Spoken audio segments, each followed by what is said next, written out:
विदर्भ और महाराष्ट्र के उद्योगों का कैसे हो उत्थान? उत्पादकों उद्योजकों को किन सरकारी सहयोग की है अपेक्षा? नीतियों में किस बदलाव की है जरूरत? टैक्स और सुविधाओं का कैसा हो तालमेल? बाजारों की स्थिति हो या जिलों की उत्पादक विशेषता, सफल जीवन के अनुभव का सार करेगा सरकार, किसान और उत्पादक सभी को निहाल। आओ देखें उद्योग की बात रूंगटा जी के साथ। सभी को उद्योग के संबंधी आज जो विश्लेषण करेंगे। नमस्कार।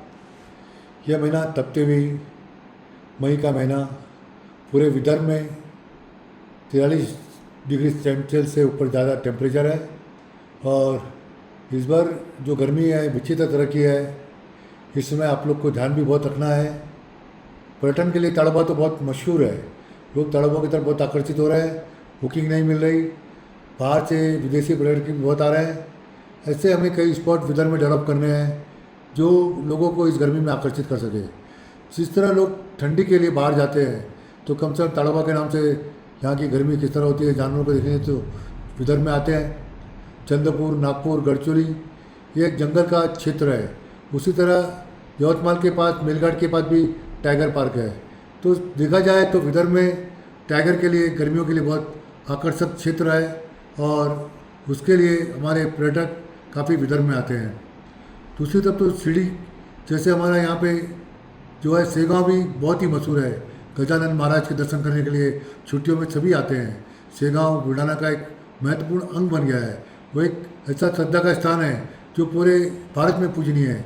वो एक स्थान है जहाँ पर कोई किसी तरह के वीआईपी पास नहीं मिलते, चाहे कोई भी कितना बड़ा व्यक्तित्व वह लाइन में आकर गजानन महाराज के दर्शन करता है। इतनी अच्छी व्यवस्था पूरे भारत में कहीं नहीं मिलेगी। मंदिर की व्यवस्था अगर देखनी है तो सेगांव में निसंदेह देखना चाहिए कि सेगांव के लोग किस तरह से सेवा देते हैं और किस तरह के सेवा से गजानन महाराज की कृपा से आज सेगांव का आगे प्रगति हुई है।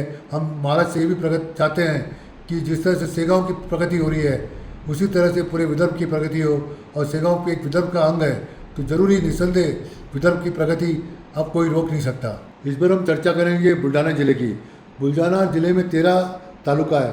बुल्ढाना, चिखली, देऊळगाव राजा, जळगाव जामोद, संग्रामपुर, मलकापुर, मोटाला, नंदुरा, खामगांव, सेगांव, मेहकर, सिंदखेड, राजा, लोनार। लोनार तो आप जानते ही हैं कितने 50,000 पुरानी वहाँ पर झील है जिसमें खारा पानी रहता है। उसको देखने के लिए लोग आते हैं। उल्का से बनी हुई वह एक झील बहुत ही ऐतिहासिक है और उसके दर्शन करने के लिए, उसको देखने के लिए टूरिज्म का बहुत बड़ा आकर्षण लोनार रहा है। अगर बुल्ढाना को देखा जाए तो वहाँ की ज़मीन काली मिट्टी की है और वह निस्संदेह पूर्ण तौर पर कॉटन के लिए बहुत ही आकर्षक है। उसी तरह वहाँ पर तूर दाल, अन्य फसलें भी बहुत तादाद में होती है।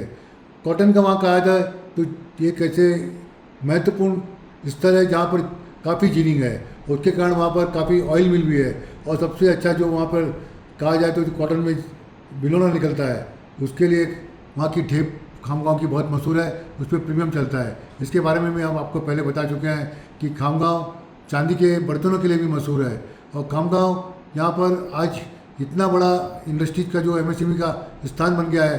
कॉटन इंजीनियरिंग, सोयाबीन ऑयल, चांदी के बर्तन के स्थल, वो सभी वहाँ पर देखने लायक है और वहाँ पे उसका इम्प्लॉयमेंट ज़्यादा से ज़्यादा वहाँ पर बना हुआ है। उस तरह से मलकापुर भी एक महत्वपूर्ण एमआईडीसी क्षेत्र है जहाँ पर यहाँ पर सोयाबीन के प्लांट और उसी तरह से processing plant, cotton engineering, cotton के बहुत सारे अन्य तरह के स्रोत वहाँ पर उपलब्ध है।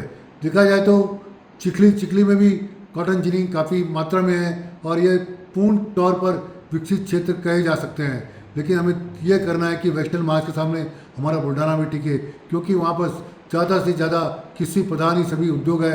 एमएसएमई में कोई इतना बड़ा उद्योग नहीं है कि जिसके कारण वहाँ पर हमें कह सके कि बुल्ढाना में एक महत्वपूर्ण उद्योग ने स्थान लेकर उसको प्रगति दी है। हम अगर विदर्भ में बात करना चाहें तो विदर्भ 11 जिलों में कृषि प्रधान ही है। अब बरसात आने वाली है, बरसात में पेरनी होगी और उसके लिए फसल लगाई जाएगी। तो इस बार बारिश का भी कुछ यह कहा गया है कि शायद कमी होगी। तो उसको देखते हुए हमारे किसानों को भी सजग रहना पड़ेगा कि किस तरह से हम काम कर सकते हैं। हमारे विदर्भ में थर्मल पावर स्टेशन बहुत सारे हैं। अगर कहा जाए तो चंद्रपुर, नागपुर, वर्धा, अमरावती, उसी तरह से अकोला के पास पारस, यहाँ पर सबसे ज़्यादा थर्मल पावर स्टेशन है। अब सरकार ने भी एक मानस बना लिया है कि हर एक थर्मल पावर स्टेशन को 5% बायोफ्यूल लेना पड़ेगा। बायोफ्यूल मतलब वहाँ पर जो है जितनी भी अगर खेतों में जो फसल निकलने के बाद जो कूड़ा कचरा जो उसकी ये डंठल ये सब रह जाती है, उसको किस तरह से हम बायोकोल में कन्वर्ट कर सकते हैं, उसको लेकर हमें पावर स्टेशन में देना है। अगर उसकी कैलोरीफिक वैल्यू अच्छी होती है तो उसकी प्राइस अच्छी मिलती है। ज़्यादातर हमने देखा है कि पावर प्लांट में पूरे विदर्भ में कम से कम 30,000 टन बायोफ्यूल लग सकता है, और उस तरह की हमारे पास कोई इंडस्ट्री नहीं है। दूसरी तरफ हम नेपियर जो घास है, नेपियर ग्रास, वह भी लगा सकते हैं। वह ग्रास करीब 2400 रुपया टन बिकती है, और 1 साल में 4 बार वो फसल लगाई जा सकती है। 1 एकड़ में 25 से 30 टन फसल वो आ सकती है। तो इस तरह से कैश देने वाली क्रॉप है। और नेपियर ग्रास से जो कैलोरीफिक वैल्यू आती है वह करीब 4200 से लेकर 4500 तक आती है। 1 टन अगर हम ये पिलेट बनाते हैं तो उसमें कम से कम 1.5 टन नेपियर ग्रास लगती है। तो एक बहुत फ़ायदे का सौदा विदर्भ में हो सकता है, क्योंकि विदर्भ में जितने भी प्लांट अगर सीमेंट के है, अगर चाहे वह थर्मल पावर स्टेशन है, तो उनको यह बायोफ्यूल ब्रिकेट पिलेट लेना बहुत ज़रूरी हो गया है। तो इसके लिए ज़रूरी है कि इसके पर भी किसानों को ये नेपियर ग्रास की खेती करनी चाहिए। साथ साथ में यहाँ पर जो पिलेट है वो बायोफ्यूल को उसमें पावर स्टेशन के लिए यहाँ लाना चाहिए। छत्तीसगढ़ में एनटीपीसी के बाद बहुत सारे इस तरह के प्लांट लग गए। अभी हमें भी ज़रूरत है कि इस तरह के प्लांट यहाँ पर लगने चाहिए। चंद्रपुर में भी कम से कम जो चंद्रपुर थर्मल पावर स्टेशन है उसकी भी रिक्वायरमेंट करीब 5,000 टन के आसपास रहती है। नागपुर में भी 7,000 टन के आसपास रहती है। उस तरह से हम अमरावती की बात करें, वहाँ भी 2-3 हज़ार टन की रहती है। सभी क्षेत्र में देखा जाए तो एक अच्छी डिमांड इसकी रहती है। और नेपियर ग्रास से पूरी इकोनॉमी जिस तरह पश्चिम महाराष्ट्र में करने के कारण बढ़ी, उस तरह से बढ़ सकती है। हमें किसानों के आय के लिए बात करनी पड़ेगी, क्योंकि विदर्भ में जो भी है वो कृषि प्रधान ही है। तो हम बात करते हैं तो उसमें हमें यह वेदना जरूर होती है कि हमारे किसानों की कोई इनकम नहीं रही। अभी हमने देखा है कि गढ़चिली में जो विमानतल आ रहा है उसके लिए किसानों में बहुत रोष है। किसान बड़ी मात्रा में विपक्षी दलों के साथ मिलकर आंदोलन कर रहे हैं और सरकार से कह रहे हैं कि हमारी ज़मीन न ली जाए। उसी तरह कई स्टील प्लांट आ रहे हैं, वहाँ भी उनका आक्रोश बढ़ते जा रहा है। हमने कई बार कहा सरकार हमारी वह किसान प्रेमी है, किसानों के हित की सोचने वाली है। देवेंद्र जी हमेशा किसानों की सोचा है। मैं देवेंद्र से पुनः आग्रह करना चाहता हूँ कि अगर आप किसानों को खुश रखेंगे तो विदर्भ का विकास होगा। आपके पास कई योजनाएं हैं, लेकिन वो योजनाएं साकार करने के लिए बहुत ज़रूरी हो जाता है कि अब सरकार किसानों को कुछ न कुछ दे। हम चाहते हैं कि किसानों की ज़मीन आप लेते हैं प्राइवेट क्षेत्र के लिए, वहाँ पर कम से कम आपको 20 लाख रुपया एकड़ सरकार ने मुआवजा देना चाहिए। चाहे वह ज़मीन आप जो मुआवजा देते हैं वो सब्सिडी में से उस इंडस्ट्री से निकाल लीजिए, क्योंकि कोई भी प्राइवेट सेक्टर कभी इतनी ज़मीन की कीमत देने से घबराता है, क्योंकि उसके सामने ज़मीन कोई बहुत उससे बड़ी लगती है, जबकि ज़मीन कोई प्रोजेक्ट में होती नहीं है। आज हम जितने प्रोजेक्ट देखते हैं, गोंड पिपरी में देखते हैं, चाहे चामोर देखते हैं, अभी तक वो वहाँ पे किसानों का आक्रोश बना हुआ है, विपक्षी दल उस पर आक्रोश बनाए हुए हैं। तो ऐसी स्थिति में सरकार ने चाहिए कि किस तरह से समझौता हो, और समझौते के लिए किसानों के लिए आगे आकर वो 20 लाख या उससे ज़्यादा देकर मुआवजा देकर वहाँ पर सरकार ने उनको अपने हित में ले लेना बहुत ज़रूरी है। और इस तरह प्रोजेक्ट भी समय पर आएंगे। एक तरफ हम स्टील की बात करते हैं कि स्टील के प्रोजेक्ट हमको लाना है, लेकिन आज स्टील की मंदी को देखते हुए ऐसा लगता है कि जिस तरह से हम 300 मिलियन टन की बात करते हैं, तो वह 300 मिलियन टन 160 मिलियन टन के आसपास भी जो डिमांड उसको देख नहीं पा रहा। आज देश में 160 मिलियन टन का प्रोडक्शन हो रहा है, लेकिन वह स्टील भी 160 मिलियन टन नहीं खप रहा। इसलिए सरकार ने योजनाएं बनानी है। और दूसरी तरफ जो दुबई वार, ये जो इसराइल अमेरिका, इसके वार के कारण जो व्यवस्था हुई है देश की, वो काफ़ी नाजुक स्थिति में है। सरकार ने भी कई एडवाइजरी जारी की है। कभी कभी तो मंत्री कहते हैं कि हमारे पास क्रूड का स्टॉक नहीं है, पेट्रोल डीजल का स्टॉक नहीं है। तो ऐसे समय में ये स्थिति गंभीर हो जाती है।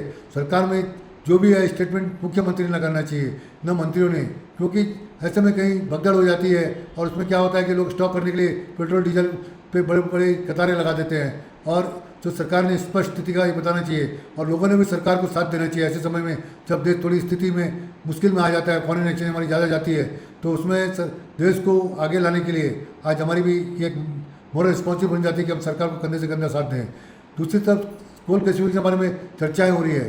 कोल गैसीफिकेशन तय कर देना चाहिए कि प्रोजेक्ट कब तक आएंगे, उनकी दिशा क्या होगी, क्योंकि इसके अंदर जिस तरह से अडानी ग्रुप काम कर रहा है, न्यू इरा क्लीनटेक और ग्रेटा एनर्जी, तो इनके लिए भी समय होना चाहिए कि सरकार की महत्वाकांक्षी योजनाएं हैं।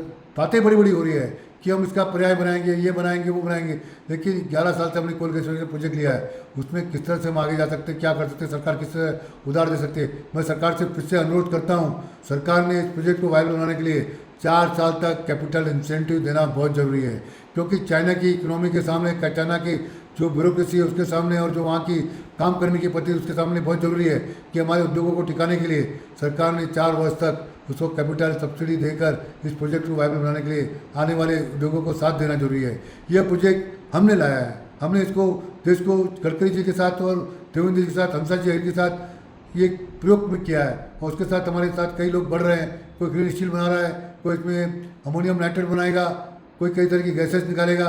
ये देश की इकोनॉमी के लिए, फॉरेन एक्सचेंज बचाने के लिए बहुत महत्वाकांक्षी प्रोजेक्ट है। ऐसे समय में सरकार ने ये चाहिए कि किस तरह से इस पर एक नागपुर में अगर कॉन्फ्रेंस होती है तो कई इन्वेस्टर भी सरकार के साथ आ सकते हैं। जो समस्याएं जो आज तक सामने कई उद्योगों की आ रही है वो भी खुलकर कह सकते हैं। तो इस सबको देखते हुए सरकार से अनुरोध है कि कोल गैसीफिकेशन, स्टील और एमएसएमई के लिए आपने पूर्णतः एक ऐसा वातावरण बनाना चाहिए जिससे कि हम आगे सक्षम कर सकें और एक महाराष्ट्र जो एक नंबर पर है वो देश के सर्वोत्पत्ति नंबर 1 पर ही रहे। इसके साथ हम अगले सप्ताह पुनः चर्चा करेंगे डिफेंस और कई क्षेत्र में जिनमें वहाँ पर बहुत सारी संभावनाएं बनी हैं। तब तक आपको मिलेंगे, तब तक आप गर्मी में अपना स्वास्थ्य ख्याल रखिए, क्योंकि गर्मी इस तरफ बहुत अजीब तरह की गर्मी है और इसमें आपको आपके स्वास्थ्य का ख्याल रखना बहुत ज़रूरी है। नमस्कार। अगर आप ये वीडियो YouTube पर देख रहे हैं तो हमारे चैनल को सब्सक्राइब कर बेल आइकन दबाएं।